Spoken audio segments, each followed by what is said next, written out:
নারায়ে তাকবীর। তাকবীরের ধ্বনি দিতে হবে, কারণ আগামীর দিন হলো তাকবীরের দিন। কথা বলেন ঠিক কিনা? আগামীর দিন ইসলামের দিন, আগামীর দিন কোরআনের পার্লামেন্ট বাস্তবায়ন করার দিন। কথা বলেন ঠিক কিনা? আমরা অনেক কিছু দেখেছি, এবার একটু কোরআন দেখতে চাই, ঠিক কিনা?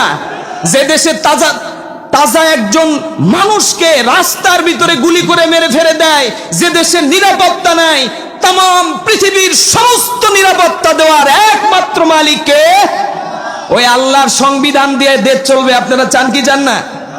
আওয়াজ দিয়ে বলেন, চান কি চান না? আমরা চাই। এদেশের তন্ত্র মন্ত্র মানুষের তৈরি করা অনেক কিছু দেখেছি। এবার একটু সমস্ত আলেমরা, মানুষ সাধারণ মানুষ বলতো হুজুররাই এক হতে পারে না, আমরা কার কাছে যাব? এবার আপনাদের প্রশ্নের উত্তর হয়ে গেছে। বিগত সময়ে যেটা কোনোদিন স্বপ্নেও চিন্তা করে নাই, আল্লামা সাইদি রহমাতুল্লাহ আলাইহি সারাটা জীবন চিন্তা করতো, আল্লাহ বাংলাদেশের সকল ঘরানার আলেমদেরকে আপনি এক করে দেন, তাহলে এদেশের কালেমার পতাকা উত্তীর্ণ হবে, কেউ এটাকে আটকে রাখতে পারবে। আজ সেই স্বপ্ন পূরণ, কিন্তু হুজুর পৃথিবীতে নাই। কথা বলেন ঠিক কিনা? আল্লাহ হুজুরের কবরকে জান্নাতের টুকরা বানায় দেয়, বলেন আমিন। হুজুর বলতেন, আলিয়া মাদ্রাসা আমার দুই চোখের ভিতরে, দুই চোখ হলো আমার, এক চোখ আলিয়া মাদ্রাসা আর এক চোখ কওমি মাদ্রাসা, কোনো বিষয়ে কোনো পার্থক্য উনি করেন নাই। তো এইরকম একটা সুযোগ আমাদের সামনে এসেছে। আমরা এক্ষুনি আমাদের প্রধান মেহমান, আমার শ্রদ্ধেয়, আমার মুহাব্বতের বড় ভাই জনাব অধ্যাপক মাওলানা আব্দুল হাকিম সাহেব হাফেজাহুল্লাহ, সহকারী সেক্রেটারি বাংলাদেশ জামাত ইসলামী নাটোর জেলা ও এমপি পদপ্রার্থী নাটোর ৪। আল্লাহ ওনার মর্যাদাকে বুলন্দ করে দিয়ে ওনার যে আসন সিংহাসন এটাকে কবুল করে নেয়, বলেন আমিন। আমরা সর্বপ্রথম সেই মহান রব্বে কাবার দরবারে শুকর আদায় করছি যে আল্লাহ পাক এরকম একেবারে বৃষ্টির মতো কুয়াশা পড়ছে এই কঠিন আবহাওয়ার ভিতরেও আল্লাহ পাক আমাদেরকে এরকম জান্নাতের বাগানে আসার মতো বসার মতো সুযোগ করে দিয়েছেন। এজন্য আল্লাহর দরবারে শুকর আদায় করছি। সকলে বলে উঠবো আলহামদুলিল্লাহ। একটু সবাই জোরে সরে বলি আলহামদুলিল্লাহ। দুরুদ সালাম পড়ছি আকাই নামদার তাজেদারে মদিনা সরকারে দো আলম, সর্বকালের সর্বযুগের সর্বশ্রেষ্ঠ মহান নেতা, যিনি মদিনা মানওয়ারার প্রেসিডেন্ট ছিলেন, সে হাবিবে সরোয়ারের প্রতি কলিজা ভরা ভালোবাসা নিয়ে আবারও বলছি সাল্লাল্লাহু আলাইহি ওয়াসাল্লাম। আপনারা কেমন আছেন? আরো আওয়াজ দিয়ে বলতে হবে, কেমন আছেন? সব সময় ভালো রাখেন কে? ভালো রাখার মালিক কে? যারা কবরে আছে ওদের লেপ কাঁথা আছে, এই আওয়াজ দিয়ে বলেন না। আপনার গায়ে তো এখনো অনেকেরই ভালো কাপড় আছে। কবরের ভিতরে যারা শীতে মারা যায় ওদেরকে কম্বল দিয়ে মাটি দিয়ে আসে, আর গরমের ভিতরে একটা এসি লাগা দেন। গরমে শীতে বর্ষায় অতীত রোদের সময় সব সময় যে অবস্থাতে মারা যায় তার কি থাকে? একটাই কাপড়, সাদা কাফনের কাপড়। আমরা যারা জেন্দা আমাদের এত কিছু লাগে, আমাদের বালিশ লাগে, কাঁথা লাগে, কম্বল লাগে, বিছানা লাগে। যারা কবরে আছে তাদের কিছু আছে? এখনই আমাদের যদি অর্ডার হয়ে যায়, সাজারাতুল মাউত একটা গাছের নাম, গাছের এক একটা পাতা ছিঁড়ে পড়ে আজরাইলের টেবিলে দপ্তরে হাজির। এটা দেখার পরে আজরাইল তাকে টার্গেট করে তার জানটা কবজ করে। যদি আজকে সাজারাতুল মাউত গাছের পাতা আমাদের নামটা পড়ে যায়, আমাদের রাতের বেলা যদি জানটা কবজ হয়ে যায়, আজকে শরীরে যত দামি জ্যাকেট পরে আছেন, যত দামি চাদর পরে আছেন, এগুলো আর থাকবে? খুলে নেবে। খুলে নিয়ে আপনাকে ওই 3.5 হাত কবরের ভিতরে আপনাকে সাদা কাফনে মোড়াইয়া রেখে আসবে। কেউ থাকবে না সেখানে। একটু সময় আমরা কষ্ট করতে চাই না। বিশ্বাস করেন, আল্লাহর হাবিবের ওয়াদা, যদি কিছু সময় কোরআন হাদিসের কথা শুনেন এবং এই হালতে অবস্থায় যদি মারাও গিয়ে যান, আল্লাহ নবী বলে গোলামের শরীরের সাদা কাফনের কাপড় আল্লাহ খুলে নিয়ে জান্নাতি ফেরেশতাদের নির্দেশ দেওয়া হয়, ও আমার জান্নাতি ফেরেশতারা, আমার গোলাম ঈমান নামক দৌলত নিয়ে আসছে দুনিয়া থেকে। এই ঈমান নামক সম্পদের কারণে তাকে আমি দুনিয়ার কাপড়ে আর দেখতে চাই না। জান্নাত থেকে কাপড় নিয়ে যাও, জান্নাত থেকে খাবার নিয়ে যাও, কবরের ভিতরে জান্নাতি পোশাক পরাইয়া দিয়া, জান্নাতি খাবার দিয়া মেহমানদারি করো। আমরা তো সেই আল্লাহর মেহমান। সম্মানিত আমার কলিজার টুকরা, আমার প্রিয় দিনদার ভাইরাম, পর্দার আড়ালের আমার মা বোনেরাম, বেশি সময় আপনাদেরকে কষ্ট দেব না, যেহেতু দীর্ঘ সময় হয়ে গেছে এবং আবহাওয়াটাও আজকে বেশি কুয়াশাচ্ছন্ন। অল্প কিছু আমলের কথা বলবো। আল্লাহ রাব্বুল আলামিন যদি আমাদেরকে তৌফিক দেয়, আমরা যেটা নিজেরা বলবো আর আপনারা যেটা শুনবেন, কিয়ামতের দিন এই শোনা আর বলাগুলি যাতে আল্লাহ রাব্বুল আলামিন কবুল করে নেয়। বলেন আমিন। পবিত্র কালামে হাকিমে আল্লাহ রাব্বুল আলামিন বলেন,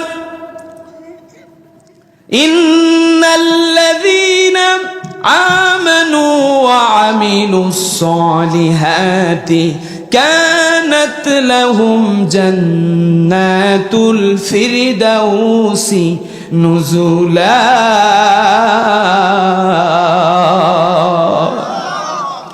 খালিদিনা ফিহা লা ইয়াবগুনা আনহা ওয়ালা قل لو كان البحر مدادا لكلمات ربي لنافد البحر قبل أن تنفد كلمات ربي ولو جئنا بمثله مددا। الله أكبر। পবিত্র কালামে হাকিমের ভিতরে আল্লাহ রাব্বুল আলামিন ঘোষণা করে দিলেন, গোলাম ও আমার ইমানদারেরা, ডাক দিয়েছি ইমানদারদেরকে, সুবহানাল্লাহ বলেন। ও আমার ইমানদারেরা, যারা তোমরা ঈমান এনেছো, তোমরা ভালো কাজ করবা, ভালো কাজ যারা করে আমার কাছে ফেরত আসবা। আমি তো তোমাদেরকে দুনিয়াতে পাঠাইছি, আবার ফেরত আসবা আমি আল্লাহ রাব্বুল আলামিনের নিকটে। কথা বলেন ঠিক কিনা? পালায়া কি আল্লাহর জায়গা ছাড়া অন্য কোথাও যেতে পারবো? আল্লাহ পাক বললেন, আমার কাছে যখন ফিরে আসবা, আল্লাহ রাব্বুল আলামিন ওয়াদা দিলেন, ওয়াদাল্লাহু হক। আল্লাহ রাব্বুল আলামিনের ওয়াদা হক ওয়াদা, এটার ভিতরে কোনো ভেজাল আছে? কিন্তু আমি আপনি যখন ওয়াদা দেই, এই ওয়াদার ভিতরে ভেজাল আছে। এই ওয়াদা আল্লাহর দরবারে মঞ্জুর হতেও পারে, নাও পারে। আমাদের ওয়াদা আমরা এটা পূর্ণ করতেও পারি, ওয়াদা খেলাপও করতে পারি, ঠিক কিনা? আল্লাহর ওয়াদা হক। আল্লাহ ওয়াদা করলেন, ইমানদার যদি তোমরা ঈমান আনয়ন করার পরে সৎ কাজ করো, ঈমান আনার পরে যদি আমার দেখানো পথে চলো, হিজবুল্লাহ হিজবুস শয়তান, দুইটা দল, একটা দল আল্লাহর দল, এই দল আল্লাহ রাব্বুল আলামিনের জান্নাতি দল। সুবহানাল্লাহ বললেন না? আর একটা দল হিজবুস শয়তান, এই দলের নাম শয়তানি দল। যারা নামাজ পড়ে না, রোজা রাখে না, হজ করে না, যাকাত দেয় না, যারা আল্লাহর জমিনে আল্লাহর দ্বীন প্রতিষ্ঠিত হোক অন্তর থেকে চায় না, এরাই হলো হিজবুস শয়তান, ঠিক কিনা?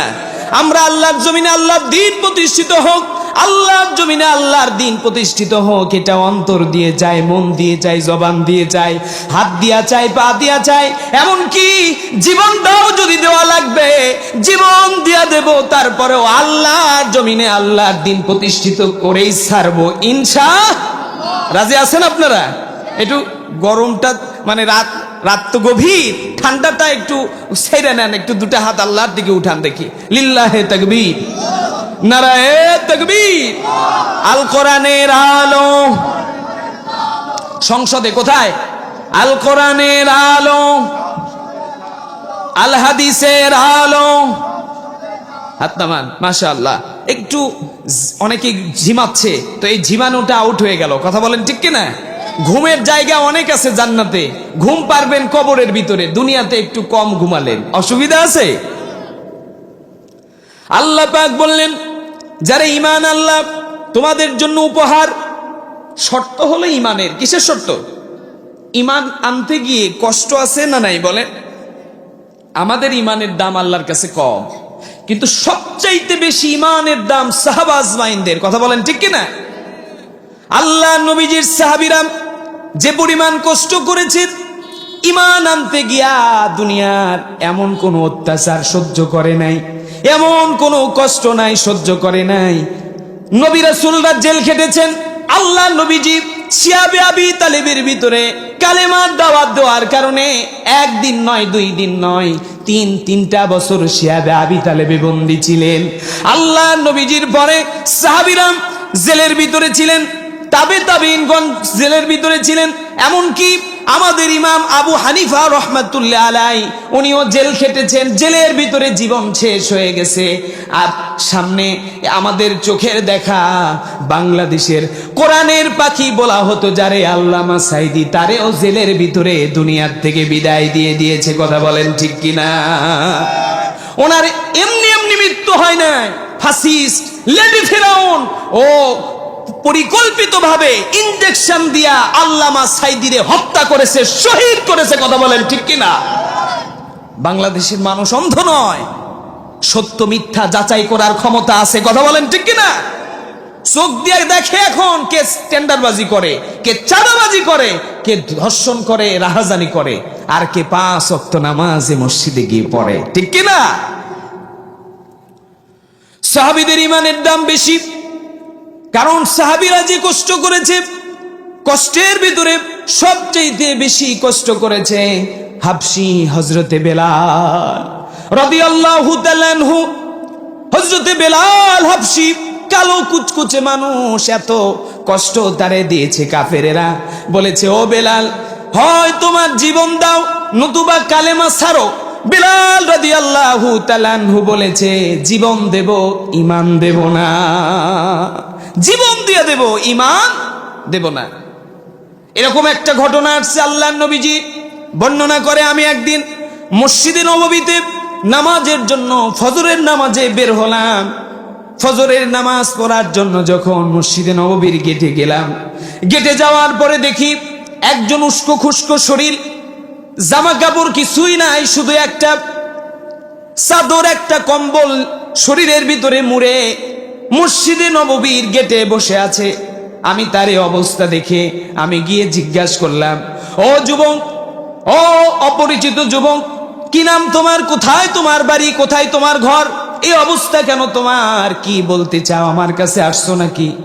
যুবক চোখ বেবে, গাল বেবে পানি পড়ে, বলে, ইয়া রাসূলুল্লাহ, ইয়া হাবিবাল্লাহ, বহুদিন মনের তামান্না, অনেক দিন হলে আপনারে দেখবো আর আপনার হাতে কালেমা পড়ে মুসলমান হব, এই স্বপ্ন অন্তরের ভিতরে লালন করতেছিলাম। আজকে বাড়ির থেকে সব কিছু ছেড়ে দিয়ে চলে আসছি, এক্ষুনি আমার হাতে হাত রেখে কালেমা পড়ে দেন, আমি আপনার হাতে হাত রেখে কালেমা পড়ে মুসলমান হয়ে যেতে চাই। সুবহানাল্লাহ। যুবক বলল, তা ঠিক আছে, বুঝলাম, শরীরের এই দশা কেন? তোমার বাড়িতে কাপড় চোপড় নাই? ঈমান আনার পূর্বে তার নাম ছিল আব্দুল উজ্জা। আব্দুল উজ্জারে বলল, যুবক তোমার বাড়িতে কি কাপড় নাই? এই এক্সট্রা সাউন্ড হচ্ছে কেন বাবা? এই যে চৌ চৌ করতেছে কেন? এটা বন্ধ করে দিও। হ্যাঁ, ইকোটা একটু কমায় দিও, একটু কমায় দিও। আব্দুল উজ্জারে আল্লাহর নবীজি জিজ্ঞাসা করলেন, আব্দুল উজ্জা, ও যুবক, কি অবস্থা? তোমার বাড়িতে কি কাপড় নাই? এই অবস্থা অর্ধলঙ্গ হয়ে কেন আমার দরবারে এসেছো? তুমি তো ভালোভাবে সুন্দরভাবে আসতে পারতা। আল্লাহ নবীজির কাছে, দয়ার নবীর কাছে, নবীর দয়া কম না বেশি? আওয়াজ দা বলতে হবে, কম না বেশি? আল্লাহ নবী ছিলেন তামাম পৃথিবীর সমস্ত মাখলুকাতের জন্য রহমত। কোরআনুল কারীমে আল্লাহ বলেন, ওয়ামা আরসালনাকা ইল্লা রাহমাতাল লিল আলামিন। আল্লাহ পাক পবিত্র কালামুল্লাহ শরীফের ভিতরে বর্ণনা করলেন, ও পৃথিবীর মানুষেরা, আমি আল্লাহ হলেন আলহামদুলিল্লাহি রাব্বিল আলামিন।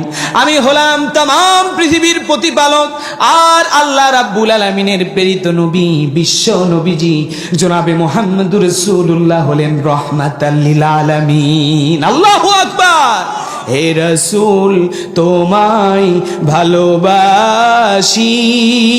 রাসূলকে ভালোবাসেন না? এই আওয়াজ দিয়ে বলেন বাসেন কি বাসেন না? রাসূলকে ভালো না বাসলে ঈমানই থাকবে না, ঠিক কি না?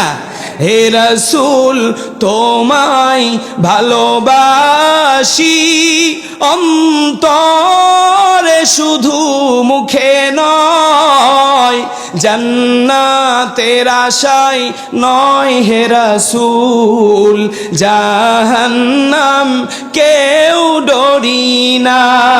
আল্লাহু আকবার বলেন। রাসূলকে ভালোবাসলে কোনো কিছুর ভয় করার দরকার আছে? কারণ কিয়ামতের ময়দানে কেউ আপনার পাশে থাকবে না।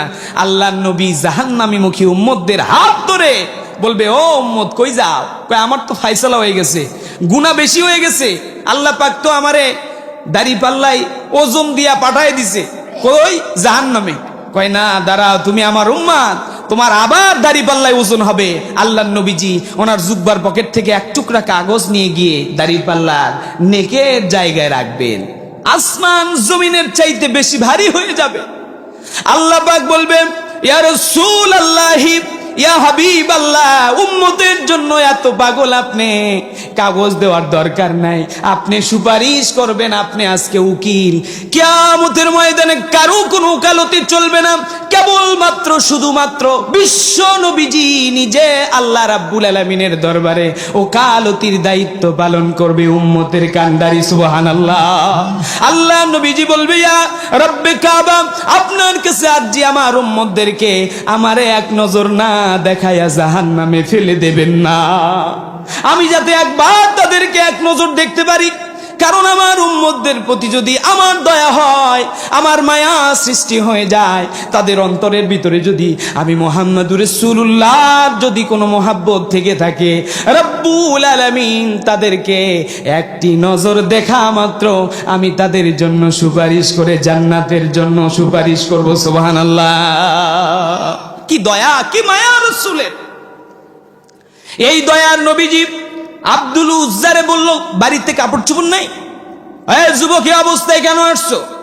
যুবক এবার চোখের ভিতরে পানি নিয়ে আল্লাহ নবীজি বলে, ইয়া রাসূলুল্লাহ, হে বাড়িতে সম্পদের অভাব নাই, কিন্তু ঈমান আনতে গিয়া পার্থিব সম্পদগুলি শেষ হয়ে গেছে, কোনো পার্থিব সম্পদ আনতে পারি নাই। এমনকি ঈমান আনার কারণে আমার চাচা আমার শরীরের কাপড়টাও খুলে নিয়েছে, আমারে কাপড় দেয় নাই, উলঙ্গ করে ফেলে দিয়েছে আমারে। মার কাছে গিয়া আমি মাকে বলেছি, মা আল্লাহর নবীজি রহমতের নবী, নবী যে সত্য নবী এটা নবীকে দেখলেই বোঝা যেত। নবীজির চেহারা মোবারকের ভিতরে এমন নূর ছিল, কাফের বেদুইনরা এক নজর নবীজির চাঁদ মাখা চেহারার দিকে তাকালে নবীজির সৌন্দর্য দেখে আল্লাহর নবীজির প্রেমে পড়ে যেত। সুবহানাল্লাহ। নবীরে দেখতে চান না? সাহাবীদের জামানায় আমরা জন্ম না নিলে কি হবে? রাসূল কিন্তু এখনো দেখা দেয়। আওয়াজ দিয়ে বলেন ঠিক কি না? স্বপ্নের ভিতরে আল্লাহর নবী উম্মতের কান্ডারি আপনার ঘরে এসে হাজির হয়ে যেতে পারে। সুবহানাল্লাহ বলবেন না? আজকে আমল নাই, ওয়াজের ময়দানে শুধু কমেডি আর হাসি ঠাট্টা। আজকে একটা আমল যে দেবে কাউকে কোনো আমল দেয় না, মানুষ আসে শুধু একটু হাসার জন্য, ভাইরাল বক্তা দেখার জন্য। লক্ষ লক্ষ মানুষের ঢল, বক্তাও পকেট ভইরা নিয়ে জায়গা, কিন্তু আমলের বেলা একেবারে জিরো। কথা বলেন ঠিক কিনা? আমরা তো প্রতিদিন ঘুমাতে যাই, ঘুমানোর পূর্বে যদি প্রত্যেক দিন ইশার নামাজ পড়ে প্রতিদিন যদি 1000 বার করে দরুদুস সালাম নবীজির রওজায় পৌঁছায় দেই, আল্লাহ নবী জেন্দা নবী, নবী মদিনায় শুয়ে শুয়ে আমাদের জন্য দোয়া করে। তাম পৃথিবীর সমস্ত মানুষ ঘুমায়, আমার নবী মদিনাওয়ালা কামলিওয়ালা ঘুমায় না। নবীজি কাঁদে আর বলে, ও উম্মতেরা তোমরা ঘুমাও না, তোমরা জেগে থাকো আর আল্লাহর দরবারে সিজদা দাও। আল্লাহ রাব্বুল আলামিন তোমাদের সিজদা খানা কবুল করে নেয়। সিজদার দাম সবচাইতে বেশি। এজন্য নামাজের চাইতে উত্তম ইবাদত আর পৃথিবীতে। সালাত কায়েম করো, সালাত কায়েম করো, হবে সম্মানী তুমি, হবে জান্নাতি তুমি, পাবে কাল হাসরে শীতল ছায়া আরশে আজিম। রব্বি আলালা, রব্বি আলাজিম, রব্বি আলালা, রব্বি আলাজিম। মারহাবা বলে। আব্দুল উজ্জারে বলল, তাইলে কি ব্যাপার, তোমার কি হলো? আল্লাহ নবীজির সাহাবী আব্দুল উজ্জা বলল, ইয়া রাসূলুল্লাহ, আমার মনের ভিতরে খুব তামান্না, আপনার এক নজর যেদিন দেখেছি প্রথম মদিনায় আসার পরে, সেই দিন থেকে আপনার প্রেমে পড়ে গেছি। আর মনে মনে ভাবতাম যে আমার পরিবারের লোক যেই দিন কালেমা পড়বে আমিও সেই দিন পড়ব। কিন্তু আমার দুর্ভাগ্য, আমার সেই দিন থেকে মনের তামান্না আমার আর সহ্য হচ্ছে না। আমি আমার চাচা, আমার আব্বা নাই, আমার শুধু মা আছে, আমার পার্থিব সম্পদ সব আমার চাচা দেখাশোনা করে। আমার উট আছে, দুম্বা আছে, বাড়ি আছে, ঘর আছে, জায়গা জমি কোনো কিছুর কমতি নাই। ইয়া রাসূলুল্লাহ, কথা বলেন না এখানে, ইয়া রাসূলুল্লাহ, সব কিছু পরিপূর্ণ আছে ইয়া রাসূলুল্লাহ, তবে কিছুই নিয়ে আসতে পারি নাই, শুধু নিয়ে আসছি আপনার জন্য এক জাররা পরিমাণ ঈমান। আব্দুল উজ্জারে বলল, ও তুমি আজ থেকে আমার হাতে কালেমা পড়ে মুসলমান হয়ে গেছো, এই জন্য তোমার কাছে তোমার নামটা পরিবর্তন করে দিয়া আল্লাহ রাব্বুল আলামিনের কাছে শ্রেষ্ঠ দুইটা নাম, একটার নাম হলো আব্দুল্লাহ আর একজনের নাম আব্দুর রহমান। লিল্লাহে তাকবীর, নারায়ে তাকবীর। প্রধান অতিথির আগমন। আমাদের প্রধান অতিথি সাহেব উনি উপস্থিত হয়েছেন। কিছুক্ষণ আগে প্রধান মেহমান আসছিলেন, এখন প্রধান অতিথি। আল্লাহ পাক আমার আব্দুল আজিজ ভাই, উনি এমপি নমিনেট, বিএমপি থেকে ক্যান্ডিডেট, আল্লাহ পাক ওনাকে কবুল আর মঞ্জুর করে, বলেন আমিন। আমার আব্বা জানেরা, পর্দার আড়ালের আমার মা বোনেরা, আপনাদের সামনে উপস্থাপন করছিলাম আল্লাহ রাব্বুল আলামিনের কাছে ঈমানের দাম বেশি, কথা বলেন ঠিক কিনা? তাম পৃথিবীর 7 তবক আসমান, 7 তবক জমিন, যা কিছু আছে সব কিছুর চাইতে আল্লাহর কাছে, রব্বে কাবার কাছে মানুষের ঈমানের দাম আল্লাহর কাছে বেশি। সুবহানাল্লাহ। এজন্য আল্লাহ পাক বললেন, ঈমানওয়ালাদের আমার কাছে আসা মাত্র আমি আল্লাহ তাদেরকে উপহার হিসেবে দেব জান্নাতুল ফিরদাউসি নুজুলা। সবচাইতে বেশি মর্যাদাবান জান্নাত, জান্নাতুল ফিরদাউস তাদেরকে দান করে দেব। সুবহানাল্লাহ। আমার প্রিয় আব্বা জানেরা, পর্দার আড়ালের মা বোনেরা, ঈমানদারের ঈমান শর্ত, ঈমান যদি সঠিক থাকে ওই গোলামের জন্য আল্লাহর জান্নাত পাবেই পাবে, বলেন সুবহানাল্লাহ। সাহাবীদের ঈমানের দাম বেশি। যে কথা বলছিলাম, আব্দুল উজ্জা বলল, ইয়া রাসূলুল্লাহ, ইয়া হাবিবাল্লাহ, ঈমান আনতে গিয়া পার্থিব কোন সম্পদ আনতে পারি নাই, ঈমান আনতে গিয়া চাচার হাতে মার খেয়েছি, পরনে যেই কাপড় ছিল কাপড়টাও খুলে নিয়ে আমারে একেবারে বাড়ির থেকে বের করে দিয়েছে। রাগে ক্রোধে উলঙ্গ অবস্থায় মার কাছে গেছি। মা আমার এই অবস্থায় দেখে, যুবক সন্তান রে উলঙ্গ দেখে, মা চোখটা নিজের হাত দিয়ে এইভাবে আবরণ করে বলে, বাবারে আব্দুল উজ্জা এমন অবস্থা কেন?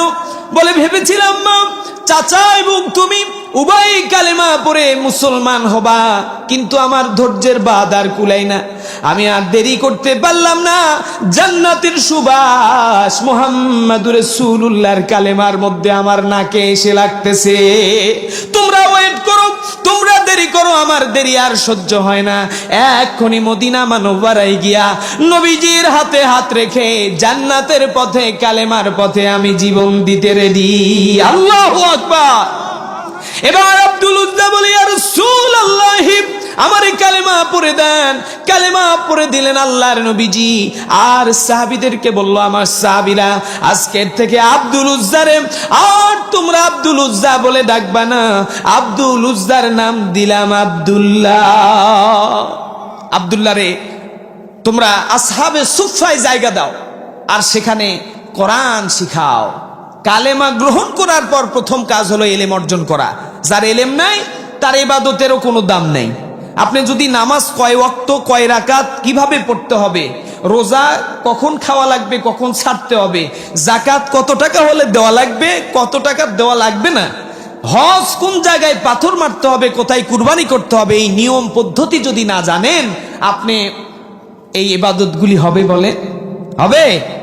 নিয়ম জানার জন্য আল্লাহর নবীজি মসজিদ নববীর পাশেই সাহাবীদেরকে নিয়ে আসহাবে সুফফা তৈরি করলেন একটা মাদ্রাসা। এই মাদ্রাসার মধ্যে আব্দুল উজ্জারে আব্দুল্লাহরে বলল, কোরআন শিখো। কোরআন শিখলেন, অল্প দিনের ব্যবধানে কোরআন পড়তে শুরু করে দিলেন। আল্লাহর নবীজির কাছে সাহাবীরা অভিযোগ দিল, বলল, ইয়া রাসূলুল্লাহ, আব্দুল্লাহ এত জোরে কোরআন তেলাওয়াত করে, তার আওয়াজে আমাদের ঘুম নষ্ট হয়ে যায়। আল্লাহর নবীজি বলল, আমার সাহাবীরা, আব্দুল্লাহর প্রতি রাগ হয়ো না, আব্দুল্লাহর প্রতি তোমরা ক্রোধ হয়ো না, তারে কোরআন পড়তে দাও। ঈমান আনার কারণে জীবনে কিছুই আনতে পারে নাই, অন্তত পক্ষে আল্লাহর কোরআনটা পড়ে ঈমানের তৃপ্তি, মধুটা গ্রহণ করতে দাও। সুবহানাল্লাহ। ঈমান হলো একটা মৌচাকের মধুর মতো। কথা বলেন ঠিক কিনা? আমরা হলো মৌমাছি। কথা বলেন, মধু যেখানে সেখানে মৌমাছি, আর যেখানে মধু নাই সেখানে কি? মশা, মাছি। গু আছে না? গু বুঝেন তো, মল বুঝেন তো? দেখবেন মাছি ভুন ভুন করে। যে আগের প্রধান মেহমানও বইলা গেছে, এরপরে প্রধান অতিথিও বইলা গেল। এক জায়গায় কি ওরস, গান বাজনা হয়, যেখানে ধরেন ডিজে পার্টি হয়, ওইটা হলো গুয়ের জায়গা। ওখানে মাছি বনবন করবে। মাছির সংখ্যাও কম না বাংলাদেশে। কথা বলেন ঠিক কিনা? আর যারা কোরআনের ময়দানে আসছে, আপনারা হলেন মৌমাছি। মাছির দাম বেশি না মৌমাছির দাম বেশি? এই আওয়াজ দিয়ে বলেন। মৌমাছির দাম বেশি, কারণ মৌমাছি কিন্তু খারাপ কোনো কিছুর উপরে কখনো বসবে না, জীবন দেবে, তারপরেও তারে একটা নর্দমার ভিতরে ফালাইতে পারবেন না। আর মাছিরে ডাকা লাগবে না, যেখানেই ময়লা আবর্জনার গন্ধের জায়গা, ওই জায়গায় মাছি পড়বে। কয়দিন আগে দেখবেন ওই যে এক বাউল ফাউল আল্লাহর সাথে মানে সীমা লঙ্ঘনকারী বেয়াদবি করেছে। ও বলে, কুল আউযু বিরাব্বিন নাস, আল্লাহ নাচতে কইছে। নাউযুবিল্লাহ বলবেন না?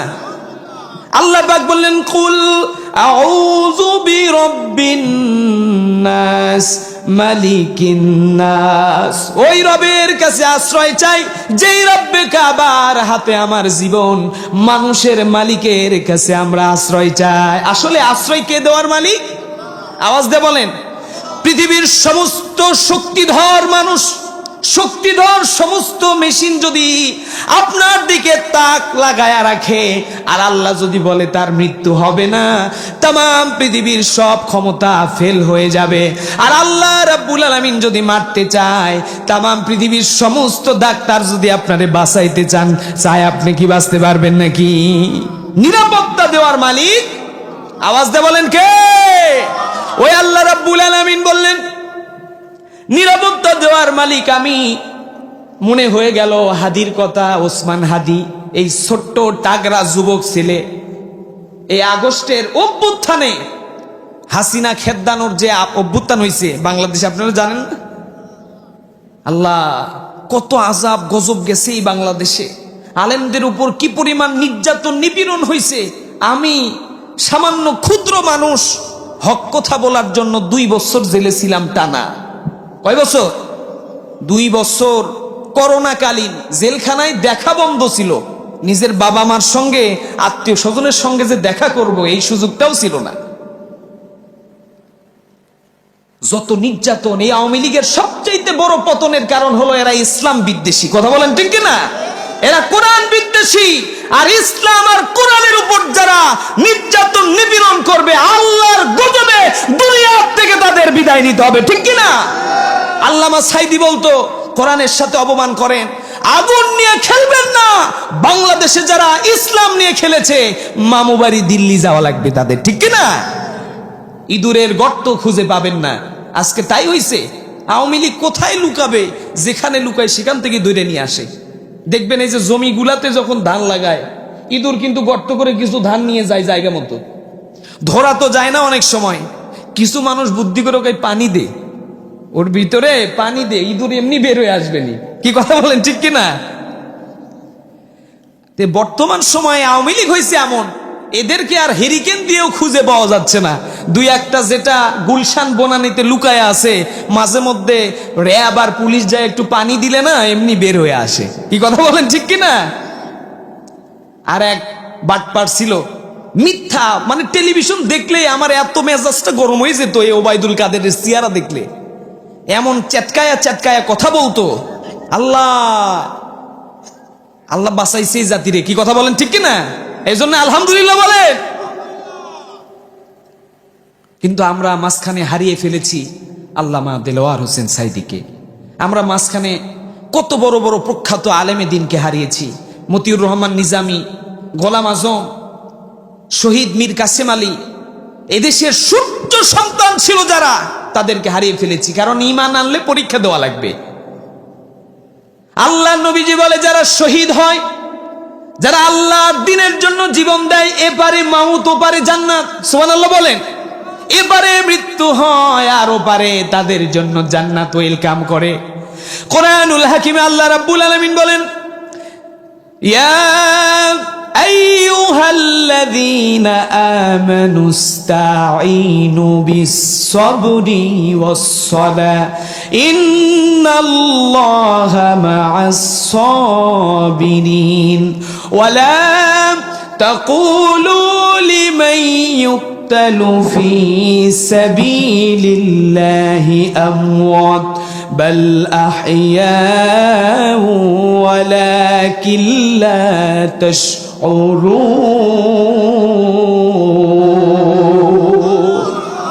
আল্লাহ পাক বলেন, ইয়া আইয়ুহাল্লাযীনা আমানু, হে ঈমানদারেরা, তোমরা বিপদ যখন আসবে নামাজের মাধ্যমে আল্লাহরে স্মরণ করবা আর ধৈর্য ধরবা। কি করবা? আছে আমাদের ধৈর্য নাই? আছে ধৈর্য? আছে আছে। যারা ইমানদার তাদের ধৈর্য থাকবে। ধৈর্য যদি না থাকতো এতক্ষণ ধরে এই বৃষ্টির মতো জায়গায় বসে থাকতাম না। কি কথা বলেন, ঠিক কিনা?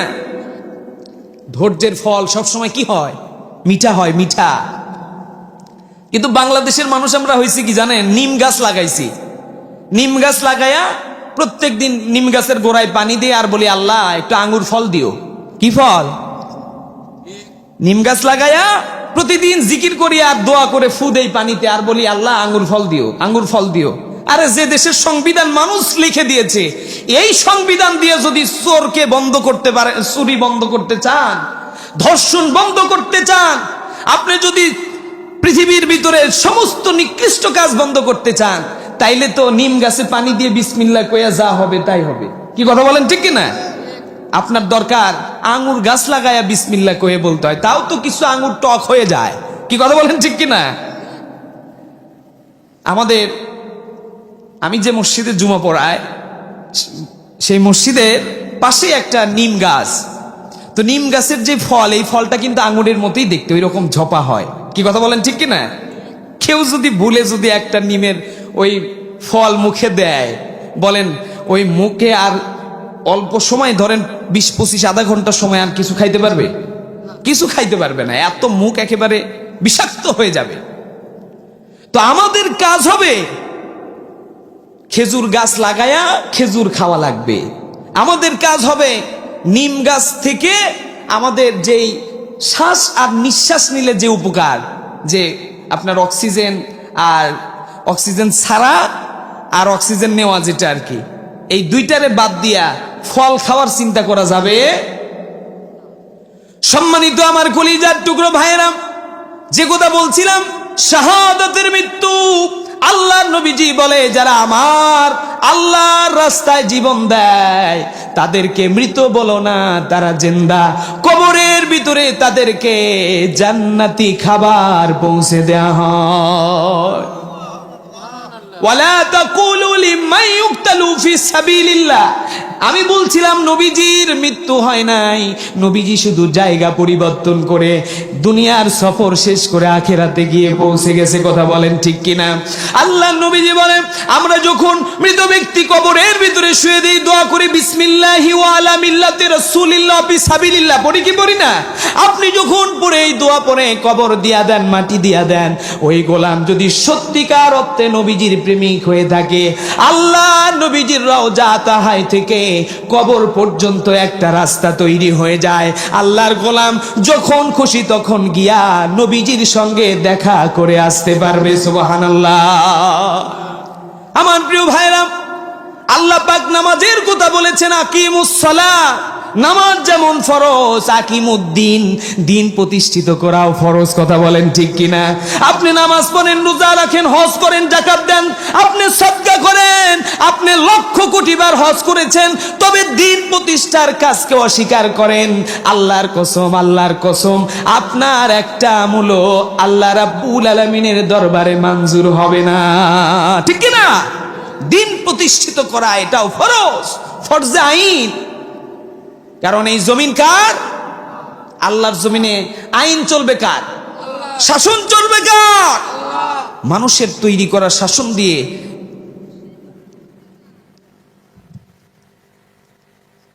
শেষ করে দেব অল্প সময়। আর একটু কষ্ট দিয়ে আপনাদেরকে।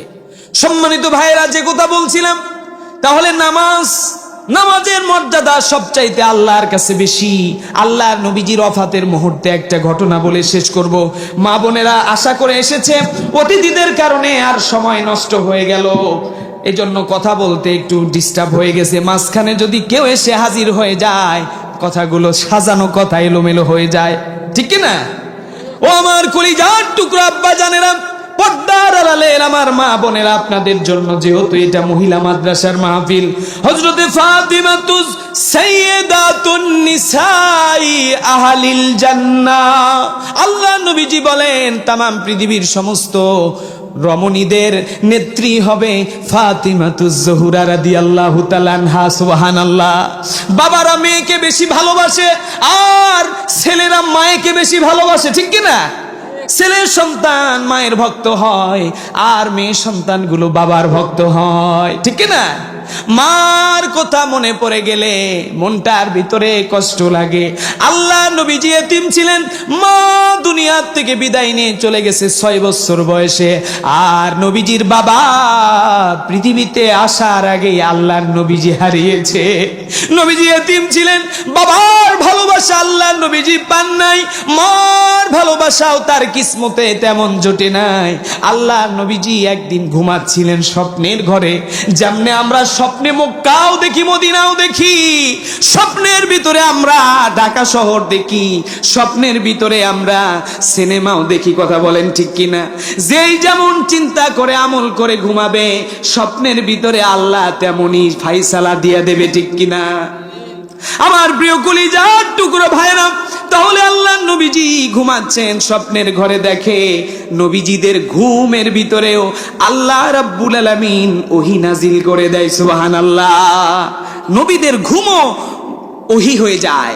আমাদের তো ঘুম আসলে আমরা মৃত হয়ে যাই, কিন্তু নবীজি, আল্লাহ নবীদের ভিতর ঘুমের ঘরে আল্লাহর পক্ষ থেকে আয়াত নাজিল হয়ে যেত। সুবহানাল্লাহ।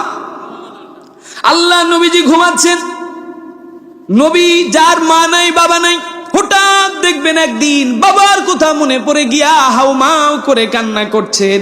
হঠাৎ একদিন মার কথা মনে পড়ে গেলে আপনার বুকের ভিতরে কষ্ট হয়। খাস করে দেখবেন বাড়িতে যেই দিন একটা খাওয়া দাওয়ার আয়োজন হয়, অনুষ্ঠান হয়, আনন্দময় সময় আসে, ওই দিন বেশি থেকে বেশি বাবার মার কথা মনে পড়ে যায়। আল্লাহ নবীজি ঘুমের ঘরে স্বপ্নের ভিতরে দেখে নবীজির মা আমেনা স্বপ্নের ভিতরে এসে তার মাথার উপরে হাত বুলাইয়া দিচ্ছে। আল্লাহ নবীজি মাকে এত বছর পরে দেখে আল্লাহর নবীজির চোখ বেয়ে বেয়ে নয়ন ভরে চোখ দিয়ে দিয়ে পানি পড়ছে। নবীজির চেহারা মুবারকের ভিতরে পানিগুলা মুক্তার দানার মতো দেখা যায়। নবীজির চেহারা এত সুন্দর ছিল, আল্লাহর নবীজির চোখের পানিগুলো হীরা যেরকম ঝলমল করতে থাকে, নবীজির চোখের পানিগুলো এরকম হীরার দানার মতো ঝলঝল করে। সুবহানাল্লাহ। নবীজির কান্না দেখে মা ফাতিমা, নবীজির কলিজার টুকরা ফাতিমা রাদিয়াল্লাহু তাআলা আনহা, উনি আল্লাহর নবীজি ঘুমাচ্ছেন, ডাকলেন না, কারণ ঘুমান্ত মানুষকে হঠাৎ গিয়ে ডাকা যাবে না, ডাকলে পরে তার ব্রেনের সমস্যা হতে পারে, ঠিক কিনা? তারে আস্তে আস্তে মাথায় হাত দেওয়া লাগবে অথবা পায়ে হাত দিতে হবে। ফাতিমা রাদিয়াল্লাহু তাআলা আনহা, তার আব্বা জান কান্না করছে, ঘুমের ভিতরে ফোঁপাচ্ছে। নবীজির কন্যা ফাতিমা আল্লাহ নবীজির মাথার উপরে এরকম করে আলতো করে হাত দিয়া আস্তে করে ডাকতেছে, আব্বা, ও আব্বা জান, আব্বা কাঁদেন কেন? কি হয়েছে? ঘুমের ভিতরে কি দেখেছেন?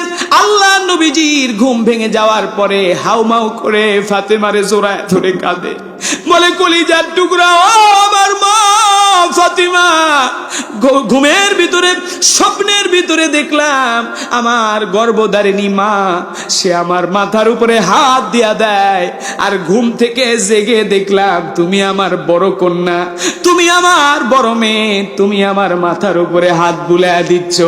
ও আমার কলিজার টুকরা মা ফাতিমা রে, মারে হারানোর পরে মার ভালোবাসা আমি পাই নাই, তবে তুমি জন্ম লাভ করার পরে মার যেই ভালোবাসার গ্যাপ ছিল, তুমি পৃথিবীতে আসার কারণে আল্লাহ রাব্বুল আলামিন সেই ভালোবাসার পূর্ণতা দিয়ে দিয়েছে। সুবহানাল্লাহ। ও গো মা, তুমি এ ধরনীর শ্রেষ্ঠ নিয়ামত, তোমারই পদতলে রয়েছে জান্নাত। মারহাবা বলেন। বাবা মার পায়ের তলে সন্তানের জান্নাত।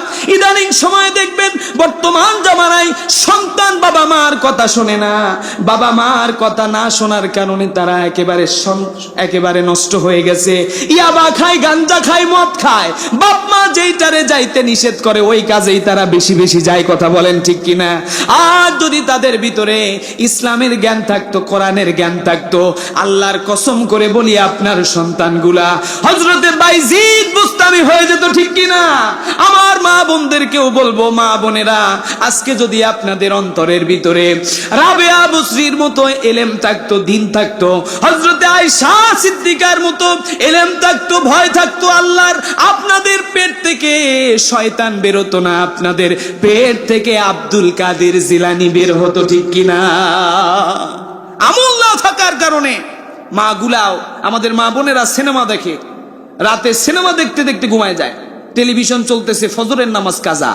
কি কথা বলেন ঠিক কিনা? ওরে কেমন করে ঘুমাও তুমি ফজর করে কাজা, এমন তো হতে পারে জোহরে জানাজা, ঠিক কিনা? কেমন করে ঘুমাও মানুষ ফজর করে কাজা, এমন তো হতে পারে জোহরে জানাজা। আল্লাহ ইমানের সাথে আমাদের খাতামা বিল খায়র দান করে, বলেন আমিন। হযরতে ফাতিমা রাদিয়াল্লাহু তাআলা নবীজিকে বললেন, আব্বা জান তাহলে এই অবস্থা কেন, আপনি কাঁদেন কেন? বলে, মা তোমারে দেখার পরে আমার কলিজাটা ভরে গেল, স্বপ্নের ভিতরে আমার মা আমিনারে দেখেছি, স্বপ্ন ভাঙার পরে ঘুম থেকে উঠে তোমারে দেখলাম, আমার 4টা কন্যা সন্তান, তার ভিতরে তুমি বড় সন্তান। আমি আগে ভাবতাম আমার 4টা কন্যা সন্তান, 4টা মেয়ে, কিন্তু আজ থেকে আমার 3টা মেয়ে আর একটা হলো আমার মা, সেটার নাম ফাতিমা। আল্লাহু আকবার। আমাদের ছোট্ট মেয়েদেরকে আমরা কি নাম ধরে কমই ডাকি, আমরা কিন্তু ডাকি মা, ও মা, ছোট্ট মা বলে ডাকি না ছোট মেয়েদেরকে। মেয়ে সন্তান বাড়ির জন্য রহমান। আল্লাহর নবী বলে, যার একটা মেয়ে সন্তান তার একটা জান্নাত। সুবহানাল্লাহ বলবেন না? আপনি এই জামাতে মেয়ে কতজন মানুষের আছে দিকে হাত তুলেন তো, কার কার মেয়ে সন্তান আছে? আলহামদুলিল্লাহ। ও সবারই না মেয়ে জল বলেছে, একটা হোক 2টা হোক, জান্নাতের মালিক আল্লাহ কবুল করে, বলেন আমিন। এই যে জান্নাতের আরেকটা টুকরা হলো এই মাদ্রাসা। কথা বলেন ঠিক কিনা? আজকে এক অভিভাবককে সম্মানিত করা হয়েছে, তার মেয়ে হাফেজা হয়েছে, না হাফেজা হয়েছে। আল্লাহ, মেয়েরা যখন বেশি লেখাপড়া শিখে বাবাদের মানে বাপ সবচেয়ে বেশি খুশি হয়ে যায়। মেয়েদের ভালো কিছু দেখে বাপ আবেগে চোখের পানি বের হয়ে যায়, কান্না করে দেয়। আবার ছেলে সন্তানরা যখন ভালো কিছু করে মা গুলা গর্বে তাদের বুকটা ভরে যায়, ঠিক কিনা? আল্লাহ নবী বলেন, আমি মেয়ের বাবা, দুনিয়াতে যারা মেয়ে সন্তানের বাবা হবে জান্নাতের ভিতরে পাশাপাশি জান্নাতে আমার আল্লাহ আমাদেরকে রাখবেন, কারণ মেয়ের বাবা হওয়া সুন্নাত। আমি আল্লাহ নবী মেয়ের বাবা হয়েছি। আর দুনিয়াতে যারা মেয়ে সন্তানের বাবা হবা তাদের জন্য আমার খোঁজখবরই, আখিরাতের জিন্দেগিতে তুমি মেয়ের বাবা আমি মেয়ের বাবা পাশাপাশি একই জায়গায় থাকবো। আল্লাহু আকবার, কি খোঁজখবরই! আল্লাহ নবীজি এই খোঁজখবরই দিয়ে মা ফাতেমারে বলল, মা মাঝে মধ্যে ফাতেমার খবর নিতে তার বাড়িতে যেত। আল্লাহ নবীজি বাবারা যখন দেখবেন মেয়ের বাড়িতে যায়, কিচ্ছু না থাকলেও বাড়ির ভিতর থেকে একটা বড় মুরগি নিয়ে এসে জবাই দেয়। কথা বলেন ঠিক কিনা? গরিব যতই হোক বাড়িতে হাঁস থাকুক আর মুরগি থাকুক, আর জামাই যদি ধনী হয় বলবে, যাও আমার আব্বা আম্মা আসছে, বাজার থেকে গরুর গোশত নিয়ে আসো, ভালো মন্দ কিছু কিনে আনো। আমার বাবার ভাই সারা জীবন আমার বাড়িতে আসে না, মাঝে মধ্যে আসে, একটু ভালো খাওয়ায়। কি কথা বলেন ঠিক কিনা? মেয়েরা বেশি ভালোবাসে বাবারে। আল্লাহ নবীজি বাবা হয়ে মাঝে মধ্যে মেয়ের বাড়িতে গিয়া খোঁজ খবর নিতেন। একদিন আল্লাহ নবীজি ফাতেমার ঘরে গিয়া নক করেছে, সালাম দিয়েছে, আসসালামু আলাইকুম ইয়া হালাল বাইত। এর ভিতর থেকে কান্নার কণ্ঠে ফাতেমা জবাব দেয়, ওয়া আলাইকুমুস সালাম ওয়া রাহমাতুল্লাহ ইয়া রাসূলুল্লাহ। আব্বা জান বলে, দরজা খোলো। বলে, আব্বা দরজা খুলবো। দরজা খুলে দিলেন, ফাতেমার চোখের ভিতরে পানি। বলে, কি হয়েছে তোমার, কাঁদো কেন? দেখবেন সন্তান যদি বিয়ে দিয়েছেন, জামাই যদি অত্যাচার করে, নিপীড়ন করে, বাবার কলিজাতে আগুন লেগে যায়। সব সহ্য করতে পারে বাবারা, কিন্তু মেয়ে সন্তানের চোখের পানি বাবারা সহ্য করতে পারে না। আল্লাহ নবীজি ফাতেমার চোখের পানি সহ্য করতে পারলেন না। বললেন, মা কি হয়েছে? মা ফাতেমা রে, তুমি কাঁদো কেন? ফাতেমা বলল, আব্বা আমার কোনো দুঃখ নাই, আপনার দুইটা নাতি হাসান আর হুসাইন আজ 3 দিন যাবত তাদের পেটে কোনো পার্থিব খাবার দিতে পারি না, 3 দিন যাবত খায় না। ও আব্বা, আপনার জামাইও খাবারের অ্যারেঞ্জ করতে পারে নাই, ব্যবস্থা করতে পারে নাই। আব্বা গো, হাসান হুসাইন কান্না করে, মাঝে মধ্যে একটু পানি খাওয়ায়, হাউজে জমজমের পানি ছাড়া পার্থিব কোনো খাবার আমার বাড়ির ভিতরে নাই। আল্লাহ নবীজি বলল, ও আমার কলিজার টুকরা মা ফাতেমা রে, কই আমার হাসান, কই আমার হুসাইন? আল হাসান ওয়াল হুসাইন সাইয়্যিদাস শাবাব আহলিল জান্নাহ। আল্লাহু আকবার বলেন, লিল্লাহি তাকবীর। হাসান আর হুসাইন হলো মুসলমানদের নেতা। জান্নাতে যারা নেতৃত্ব দেবে দুনিয়াতেও তারাই হবে আমাদের নেতা। কথা বলেন ঠিক কিনা? বাংলাদেশে এমন অনেক নেতা আছে নামাজ রোজা নাই, কিন্তু নির্বাচিত এমপি মন্ত্রী আছে না নাই? আমরা এবার আর এইরকম এমপি মন্ত্রী চাই না, আমরা নামাজি এমপি মন্ত্রী চাই, ঠিক কিনা?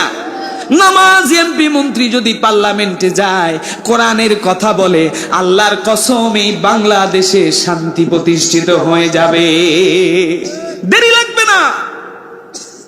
আল্লাহ নবীজি কলিজার টুকরা হাসান হুসাইন রে ডাকলো, ভাই ও হাসান হুসাইন আসো আমার কাছে আসো। হাসান কান্দে, হুসাইন কান্দে। আল্লাহ নবী যখন দুনিয়ার থেকে বিদায় নিয়ে চলে যাবেন, আবু বকর, ওমর, ওসমান, আলী রে ডাকলেন, আর ডাকলেন হযরতে আলী আর ফাতেমারে ডেকে বললেন, ও আমার হাসান আর হুসাইন রে আসো। আলী রে বলল, খবরদার খবরদার, আমার হাসান হুসাইন যাতে কখনো কষ্ট না পায়। হাসান হুসাইন আমার কলিজার টুকরা, যারা আমারে মোহাব্বত করতে চাও তারা হাসান আর হুসাইন রে মোহাব্বত করবা, আর যারা হাসান হুসাইন রে কষ্ট দাও সরাসরি আমি মুহাম্মদুর রাসূলুল্লাহ রে কষ্ট দাও। সুবহানাল্লাহ। এমন মোহাব্বত আল্লাহ নবীজি হাসান হুসাইন রে করত। হাসান হুসাইন রে দুই কোলে উঠালেন, কপালে চুমু দিলেন, গলার ভিতরে চুমু দিলেন, গালের ভিতরে চুমু দিলেন। ছোট বাচ্চাদেরকে চুমু আমরা দেই কি দেই না? নাতিদেরকে চুমু দেই কি দেই না? আল্লাহ নবীজি হাসান হুসাইন রে চুমু দিতেন। একটা সংক্ষিপ্ত ঘটনা এর ভিতরে ঢুকায়া দেই, না বললেই না। যখন সীমার কারবালার প্রান্তরে হুসাইন রে জবাই করবে, জানেন তো ঘটনা? জানেন না? শুধু টাচ দিয়ে যায়, যেহেতু সময় কম, আমি আমার মন মতো আলোচনা আজকে করতে পারলাম না। প্রাণ ভরে আজকে আলোচনা করার নিয়ত করে আসছিলাম। আল্লাহ পাক যদি কখনো সুযোগ করে দেয়, ইনশাল্লাহ আপনাদেরকে আলোচনা শুনে। কষ্ট পাচ্ছেন আপনারা? আলোচনা খারাপ লাগতেছে? মোনাজাত করে দেব? হ্যাঁ, করে দেব। আর একটু সময় নেই। রাজি আছেন ইনশাল্লাহ? কারা কারা রাজি আছেন একটু হাত তুলে দেখান। লিল্লাহে তাকবীর। হযরতে হাসান আর হুসাইন দুইজনকে নানা হয়ে নাতিদেরকে চুমা দিত, কপালে চুমু দিত, মুখের ভিতরে, গালের ভিতরে, গলার ভিতরে চুমু দিত। ওই কারবালার প্রান্তরে আল্লাহ নবীজির কলিজার টুকরা হুসাইন রে ইয়াজিদ বাহিনীর সীমার যেদিন জবাই করবে, জবাই করার জন্য তরবারিটা নিয়ে এইরকম করে আমরা কুরবানির ভিতরে দেখবেন খাসি, ছাগল আর গরুরে জবাই করি। কোথায় জবাই করি? এই যে এখানে না, এইভাবে মানুষ জবাই করতো ওই সময় যুদ্ধের ময়দানে। হুসাইন রাদিয়াল্লাহু তাআলা ওনাকে ধরা হলো, সীমাত পা একটা তার বুকের উপরে উঠিয়ে দিয়ে তরবারি দিয়া বারবার গোলার উপরে ফেসাইতেছে। যেমন ইব্রাহিম আলাইহিস সালাম ইসমাইলের গোলার উপরে ফেস দেয় কিন্তু কাটে না। কথা বলেন ঠিক কিনা? আসলে এই তরবারিও তখন কার কথা শুনেছে? আওয়াজ দা বলেন। ওই যে বললাম, পৃথিবীর সমস্ত শক্তি যদি মারতে চায়, আল্লাহ যদি বাঁচাইতে চায়, পৃথিবীর কোন তরবারি, কোন রিভলভারের গুলি, কোনো কিছু তাকে কিছু করতে পারবে না, ঠিক কিনা? এই যে হাদিরে গুলি করছে, আল্লাহ যদি তার হায়াত দিয়া থাকে, কোন ষড়যন্ত্রকারীর একটা বুলেটের আঘাত তার কিচ্ছু করতে পারবে না, ঠিক কিনা? আল্লাহ নবীজির কলিজার টুকরা হুসাইনের গোলার উপরে তরবারি লাগায়, তরবারি লাগায়, কিন্তু তরবারি দিয়া গলা জবাই হয় না, কাটে না, কিচ্ছু হয় না। আল্লাহ নবীজির কলিজার টুকরা হুসাইন রাদিয়াল্লাহু তাআলা আনহু ডাক দিয়া সীমার রে বলে, ও সীমার, এভাবে আমার গোলা কাটা যাবে না। আমার নবীজির জবান মোবারক, মুখ মোবারক দিয়া, ঠোঁট মোবারক দিয়া আমার গোলার ভিতরে কতবার যে চুমু খেয়েছে, কতবার চুমু দিয়েছে আমার নানা, এইগুলা তুমি কাটতে পারবা না। আমার নবীজি কলিজার টুকরা মায়ার নবীজির মুখটা, জবানটা আমার গোলার ভিতরে লেগেছে। এখানে দুনিয়ার কোন ধাতব পদার্থ দিয়া, তরবারি দিয়া, চাকু দিয়া গোলা কাটবে না। তুমি যদি জবাই করতে হয়, উল্টা দিকে ঘাড়ের উপরে তুমি আমারে জবাই করে শহীদ করে দাও। আল্লাহ নবীজির কলিজার টুকরা ছোট্ট হাসান হুসাইনকে কোলে নিলেন। 3 দিনের না খাওয়া শরীর, নবীজিরও তেমন অবস্থা। আল্লাহর নবীজিও মনের মধ্যে একটা আশা নিয়ে মেয়ের বাড়িতে গিয়েছিল। ওই যে বললাম, কিছুই যদি না থাকে একটা মুরগি জবাই করে খাওয়ায়। নবীজিও 3 দিন হলে কিছুই খান না। চিন্তা করেছিল, যা একটু ফাতেমার ঘরে। ফাতেমা তো শুধু আমার মেয়ে না, ফাতেমা আমার মা। আমার চেহারা দেখলেই যদি ঘরে কোনো খাবার থাকে, আমার মেয়ে আমার জন্য তোহফা দেবে। কিন্তু নবীজি যখন ডাক দিয়ে দেখলেন হাসান হুসাইন ওই বাড়ির মানুষই 3 দিন হলে অনাহারে, হাসান হুসাইন রে ডাক দিয়ে আল্লাহ নবীজি কোলে উঠালেন। দূরে এক জায়গায় গিয়া কাফেরের সঙ্গে দেখা, বেদুইনের সঙ্গে দেখা হয়ে গেল। বলল, ও ভাই, তোমার তো অনেকগুলো খেজুরের বাগান, পানি দেওয়ার প্রয়োজন হয়, তুমি আমার একটা কাজ দাও না কেন? আমি একটু কাজ করব, কাজের বিনিময়ে কয়টা খেজুর আমারে দিও। আমার নিষ্পাপ হাসান আর হুসাইন 3 দিন হলে কিছু খায় না। আমার বড় কলিজা ফেটে যায়। আমি নানা হয়ে কেমন করে তাদের এই কষ্ট দেখি। কাফের তো চিন্তায় আছে, মুহাম্মদুর রাসূলুল্লাহরে তো সাইজ করা যায় না। দেখবেন হুজুর আলেমরা, মসজিদের মুয়াজ্জিন আর ইমাম সাহেবরা যদি বিপদে পড়ে মানুষ ঠাট্টা করে, ঠিক কিনা? বিপদে পড়লে তাদেরকে সহযোগিতা তো করবেই না, তাদের ব্যক্তিগত জীবন নিয়ে তারা ঠাট্টা মশকরা করে, ঠিক কিনা? আল্লামা মামুনুল হক উনি হাফিজাহুল্লাহ যখন রিসোর্টে তার বৈধ বিবি নিয়ে ওখানে গিয়েছে, আর কিছু ফাসিস্টের বাহিনী তারে মিথ্যা অপবাদ দিয়েছে, কি দেয়নি? কথা বলেন। আজ আল্লামা মামুনুল হক সহ ইসলামী মুনা 8টা দল তারা জোট করেছে ইসলামের বিজয়ের জন্য। আল্লাহু আকবার। আমরা আশা করি আগামীর পার্লামেন্ট হবে কোরআনের পার্লামেন্ট, আগামীর পার্লামেন্ট হবে আলেমদের পার্লামেন্ট, ঠিক কিনা? 200 জন আলেম যদি পার্লামেন্ট মেম্বার হয়ে টুপিওয়ালা 200 জন মানুষ যদি সেখানে যায়, আল্লাহর কসম 300 আসনের 200 আসন যদি ইসলামী মোনা মানুষদের হাতে আসে, বাকি 100 জন টুপিওয়ালাদের কাছে নাস্তানাবুদ হয়ে যাবে, ঠিক কিনা? এজন্য আমাদের টুপিওয়ালাদের চয়েস করতে হবে। রাজি আছেন ইনশাআল্লাহ?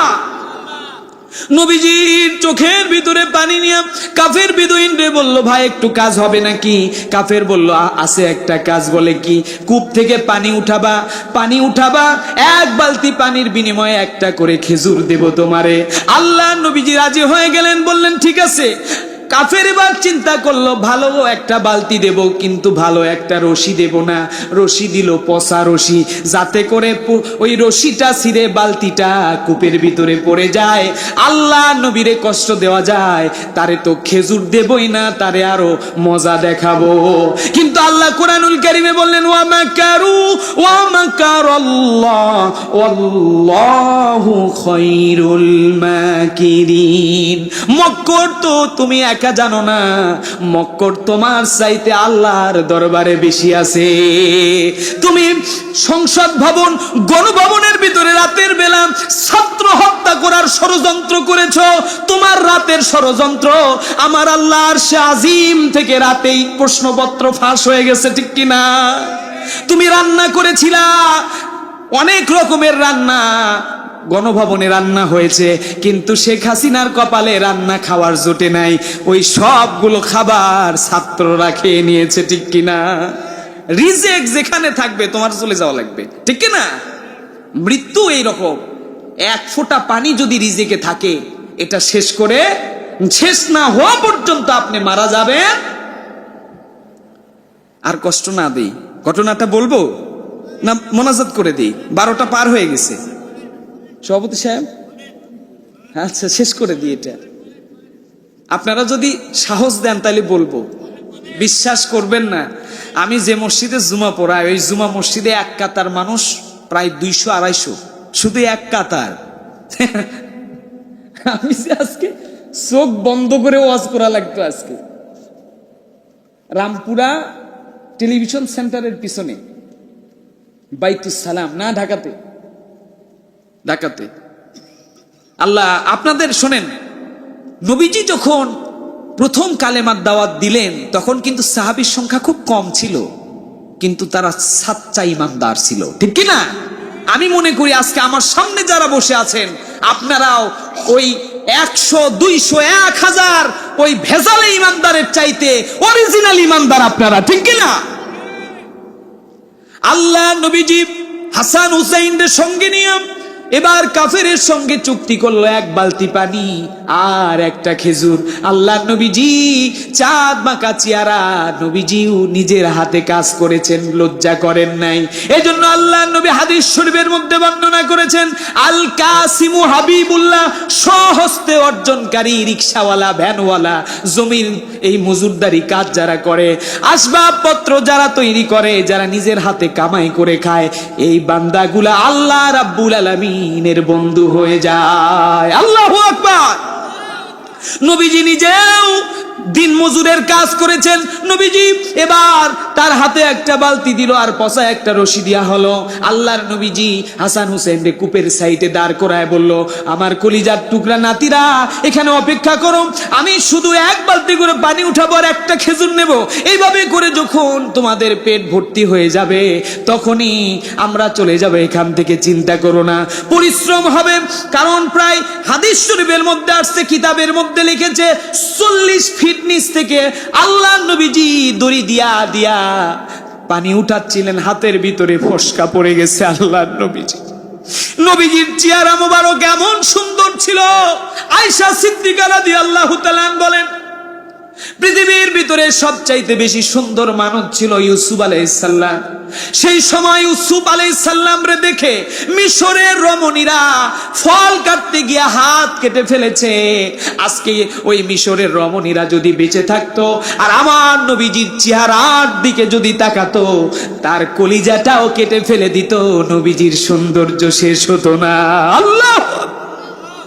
আল্লাহ নবীজি এবার তার নূরমাখা হাত দিয়া বালতিতে পানি উঠায়, এক বালতি পানি উঠায়, কাফের সাইডেই দাঁড়িয়ে থেকে একটা খেজুর দেয়, একটা খেজুর হাসাইনে দেয়, একটা খেজুর আবার এক বালতি উঠায়। আর কাফের চিন্তা করে, কি ব্যাপার, রশি ছিঁড়ে যায় না কেন? ওর চিন্তা একটাই, ছিঁড়ে যায় না কেন? কারণ এই বিধর্মী যত আছে, ইসলাম বিদ্বেষী, এরা খালি চায় কিভাবে ইসলামের দুশ্মনী করা যায়, কিভাবে এদেরকে বিপদে ফেলা যায়। কথা বলেন ঠিক কিনা? এলাকায় হিন্দু আছে, হিন্দুদেরকে তাদের ধর্ম তারা পালন করুক, অসুবিধা নাই, কিন্তু মুসলমান হিসেবে একটা কথা বলে যায়, আমরা তাদেরকে মন থেকে ভালোবাসি, অন্তর দিয়ে ভালোবাসি, তাদের নিরাপত্তার দায়িত্ব আমরা নিতে রাজি আছি। কিন্তু একটা কথা মনে রাখবেন, হিন্দুরা মন থেকে মুসলমানদেরকে কোনোদিন ভালোবাসে না, বাসে না, ঠিক কিনা? তাদের মুখে মধু, অন্তরে বিষ, এটা মনে রাখবেন।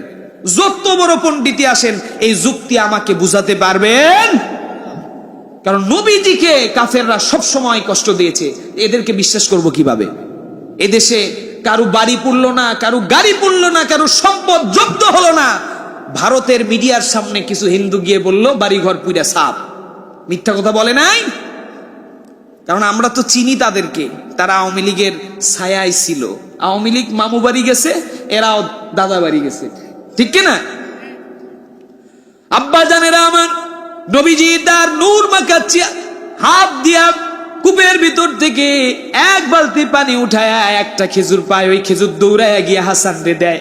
হাসান একটা খেজুর খেয়ে আলহামদুলিল্লাহ বলে, আবার আর এক বালতি পানি উঠায় আর একটা খেজুর নেয়, হুসাইন রে দেয়।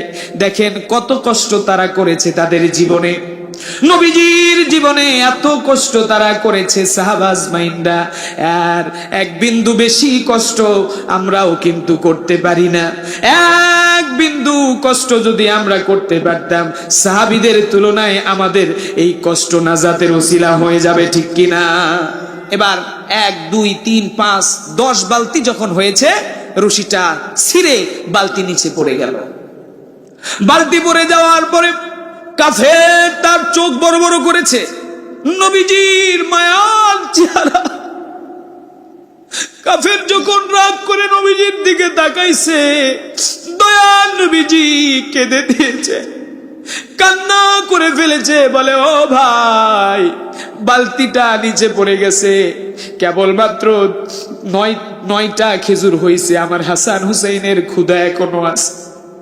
ভাই, আমি তোমার বালতি উঠায় দেব, চিন্তা করো না, আমার সাধ্য মতো চেষ্টা করব। কিন্তু কাফের 1 সেকেন্ডও দেরি করে নাই, রাগে গোসায় গিয়া আল্লাহ নবীজির বদন মুবারকে একটা থাপ্পড় মেরে দিল।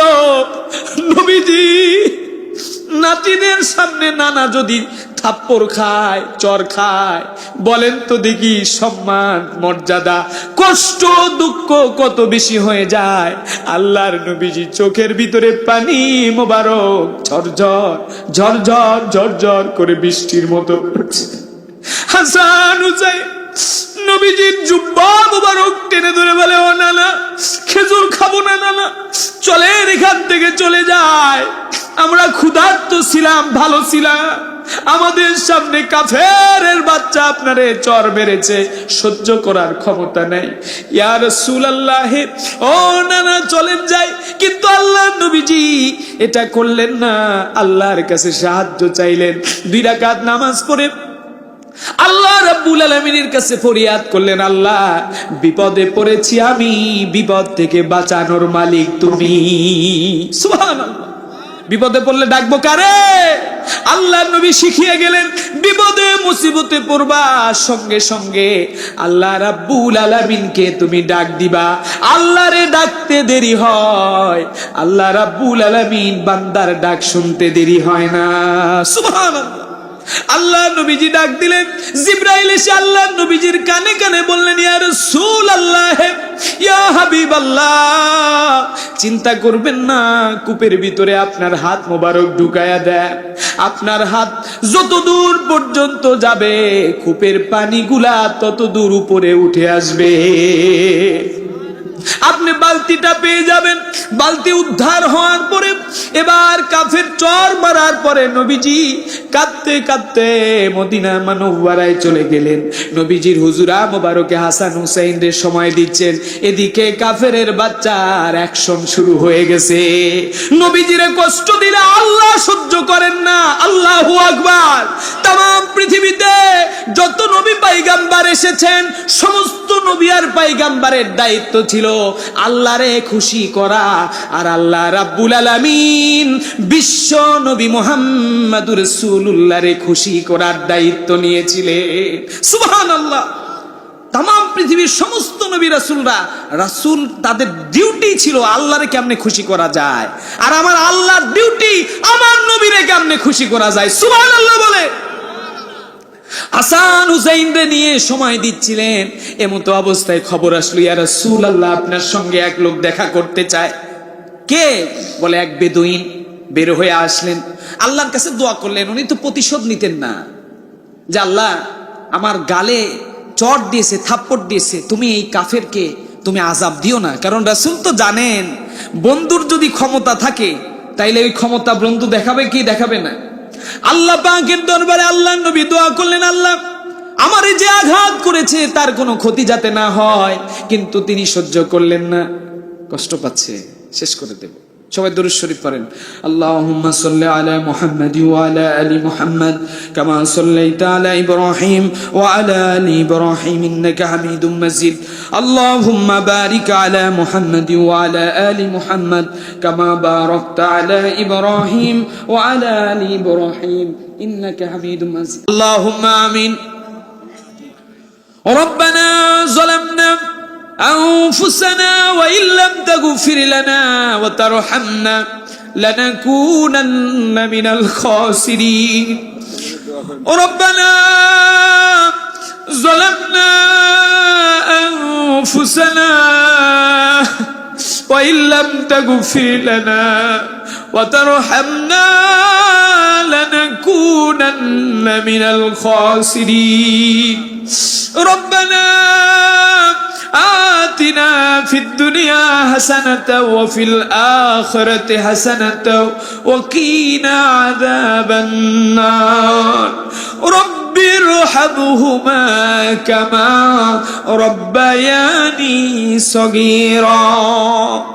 اللهم سبحانك لا علم لنا إلا ما علمتنا إنك أنت العليم الحكيم. اللهم إنك عفو كريم تحب العفو فاعف عنا.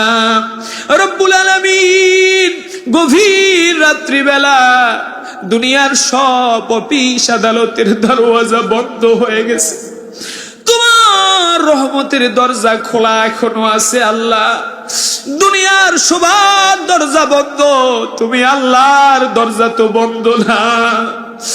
রব্বুল আলামিন কোরআনুল কারীম থেকে বাদ মাগরিব থেকে নিয়ে এখন পর্যন্ত আমরা যারা আলোচনা করেছি আর যারা শুনেছেন, মেহেরবানি করে আল্লাহ উভয়কে আলোচনাগুলি আমল করবার তৌফিক দিয়া দাও। আয় আল্লাহ তাআলা এই মাহফিলের আয়োজন ইন্তেজামিয়া কমিটি এই মাহফিল করতে গিয়া টাকা দিয়া, পয়সা দিয়া, শ্রম দিয়া, মেধা দিয়া, যোগ্যতা দিয়া, পরামর্শ দিয়া, রব্বুল আলামিন চাল দিয়া, ডাল দিয়া বিভিন্ন ভাবে যারা সহযোগিতা করেছেন, আল্লাহ প্রত্যেককে আল্লাহ কিয়ামতের দিনে এই মাহফিলকে নাজাতের ওসিলা বানায়া দিও রব্বুল আলামিন। খাস করে এই মাদ্রাসাটারে তুমি কবুল আর মঞ্জুর করে নাও। মাদ্রাসার ভিতরে আমার মা বোনেরা, মাদ্রাসার কলিজার টুকরা মেয়ে সন্তানগুলা হাত তুলেছে আল্লাহ রব্বুল আলামিন। আমও একজন মেয়ে সন্তানের বাবা, জানি না রব্বুল আলামিন বুকটার ভিতরে বড় যন্ত্রণা আল্লাহ। গতকালকে এই রাজশাহীতে একটা ছোট বাচ্চা পাইপের একটা গুলি একেবারে ব্রেনে গিয়ে আঘাত করেছে। মাবুদ, এই বাংলাদেশে বিপ্লবীদেরকে বাঁচতে দেয় না। বিশেষ করে ভারত বাংলাদেশের প্রকাশ্য শত্রু। এই ভারত যারা দেশপ্রেমিক হয়ে এই বাংলাদেশে জন্মগ্রহণ করে, প্রতিবাদী হয়, কোন না কোন ষড়যন্ত্র করে তাকে মেরে ফেলে দেয়। আল্লাহ তাআলা তুমি আমার হাদিরে সুস্থ করে দাও আল্লাহ, আমার হাদি ভাইরে তুমি সুস্থ করে দাও রব্বুল আলামিন। এরকম বিপ্লবী যদি মারা যায়, বাংলাদেশে আর হাদি তৈরি হবে না। আল্লাহ তুমি হাদিরে তুমি কবুল করো, হাসনাত আব্দুল্লাহ রে কবুল করো। আল্লাহ তুমি সাদিক কায়েম রে কবুল করে নাও। এই এলাকার আমার যুবক ভাইদেরকে তুমি আল্লাহ আবু বকরের মতো চরিত্রবান বানায়া দাও। পর্দার আড়ালে আমার মা বোনেরা হাত তুলেছে, আসুলখানা চোখের পানি দিয়া ভিজায়া ফেলতেছে রে আল্লাহ।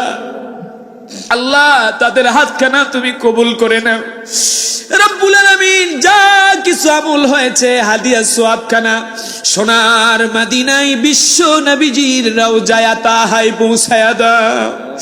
তাম পৃথিবীর মাটির নিচে যত মুমিন মুমিনাত শুয়ে আছে, মেহেরবানি করে প্রত্যেকের আরোয়ার পরে সওয়াবখানা পৌঁছায়া দাও।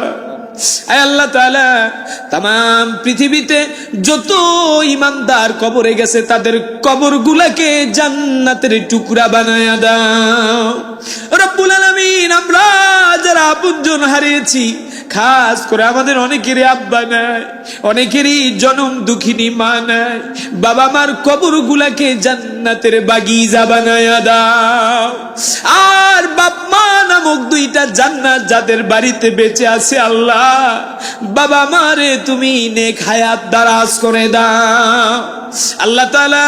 এই মাদ্রাসাকে তুমি কবুল করো, কিয়ামত পর্যন্ত এই মাদ্রাসা থেকে আয়েশা সিদ্দিকার মতো রমণী বের করে দাও, খাদিজাতুল কুবরার মতো মর্যাদাশীল নারী বার করে দাও আল্লাহ। প্রত্যেক বছর যাতে তারা একটা বা দুইটা, পাঁচটা, 10টা করে কোরআনের হাফেজা তৈরি করতে পারে, তৌফিক দিয়া দাও আল্লাহ। এই মাদ্রাসায় যারা শিক্ষক আছেন, আমার মুহতামিম সাহেব আল্লাহ সুন্দর নসিহত করেছে আল্লাহ, জয়নুল আবেদিন হুজুর হাফেজাহুল্লাহ আল্লাহ, আমার কলিজার টুকরা মুহতামিম রে নেক হায়াত দারাজ করে দাও।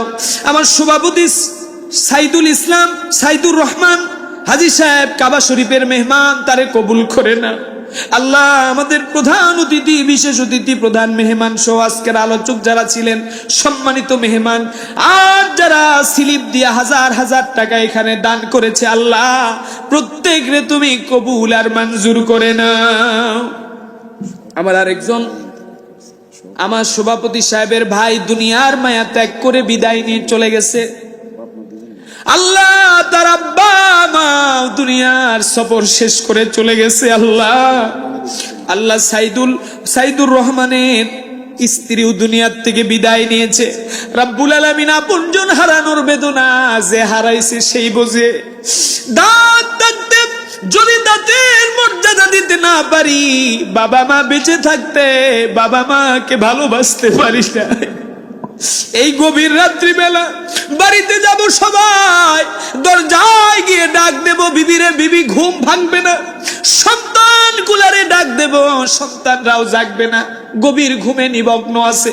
কিন্তু মার জানালায় গিয়া যদি একবার মা বলে ডাক দে,